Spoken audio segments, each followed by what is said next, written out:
What's going on, everybody? We are here live at Intuit Dome. We are here for the Clippers' victory over the Orlando Magic. This makes the third consecutive victory for the Los Angeles Clippers. They did it here at the beautiful Intuit Dome, as you can see behind me. One of the last people here. The Clippers got a blowout victory. It didn't look like that was going to be the case before the game. Norm Powell missed his first game of the season with a hamstring issue. And you think, where are you going to get that offense? Where are you going to generate that type of offense? Well, they got it from a variety of people. Amir Coffey had almost a 20-point game, and he was fantastic, filling in for Norm Powell in that starting lineup. You had guys like Jordan Miller, who is a fan favorite. I mean, he had so many people advocating for him to get minutes, and he did get minutes in this one. Critical minutes. Is the first time that Jordan Miller actually got minutes before the fourth quarter, so that was really good to see. I mean, he was really solid. I felt like his first shift, he was really good. He did a lot of great things. Defensively, he was good. He was getting into the paint. He had a steal and then a couple free throws after he got fouled on the other end. He finished really tough over two guys, and that's what a lot of Clipper fans wanted to see. I mean, this guy was basically the Summer League MVP in a lot of people's eyes. In my eyes, I think he was. He didn't end up winning it.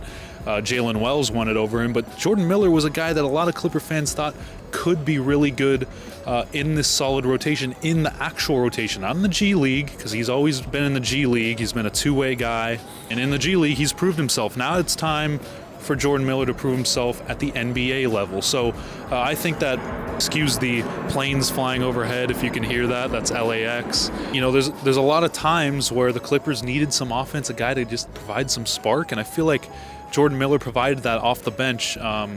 He played in the late first and then the second quarter. He actually played with some of the starters. Ty Lue left him out there for a while. Then he played in the third and fourth quarter. So he got stints late in quarters and then carried over into the next quarter throughout the game. But I feel like the Clippers, the Magic coming in hadn't allowed a team to score over 100 points in their last four games, I believe. And the Clippers scored 104, and they got a big victory. That just goes to show you what kind of team the Clippers have this year, where, yes, sure, they don't have the star players. They have James Harden, and now Norm Powell, I guess, has developed into a star, but they don't have that offensive firepower. And the Magic were missing Paolo Banchero, so that's another guy that would have made an immediate difference for the Orlando Magic. But they are a defensive team. The Clippers are a defensive team. A lot of people, and Ty Lue joked about this before the game, he said the first to 80 is going to win this game. And it just seemed like in that first half, that was kind of the trajectory that we were going to go with, where it was just topsy-turvy. And the Clippers in the second half, there was an avalanche. They got stops. They created some turnovers, and they got out in transition. They got some easy buckets, and that's they padded that lead, and that was ultimately the game. But if we look at the Clippers, right, offensively, they had 25 turnovers. And Ty Lue, after the game, he was really, really upset. Usually after these wins, Ty Lue's pretty happy. He's happy with how his team plays. It's a victory, so usually he doesn't really care about those types of things. But 25 turnovers is a lot, and that's still a major issue for this Clippers team. And James Harden had 24 points, but he did have 5 turnovers, and he's always going to be a high turnover guy. He has been his whole career. When you have the ball that often, when you're the floor general, you're going to turn the ball over a lot. But he had 24 points. He was 11 of 12 from the free throw line. So they just did it in a variety of ways. There wasn't just one guy that went nuclear. There wasn't a couple guys that went nuclear. It was kind of a collective effort, and that's what the Clippers are going to need without Norm Powell, because Ty Lue mentioned that Norm Powell is not going to play on Friday night.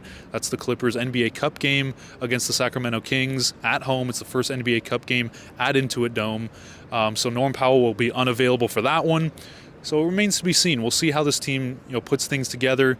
I just think it's really crucial that this team is now 9-7. They're 2 games back over 500. They went 0-3 in their last road trip. They now come back home, win on Sunday against the Utah Jazz, beat a very, very good Golden State Warriors team on Monday in a nail-biter.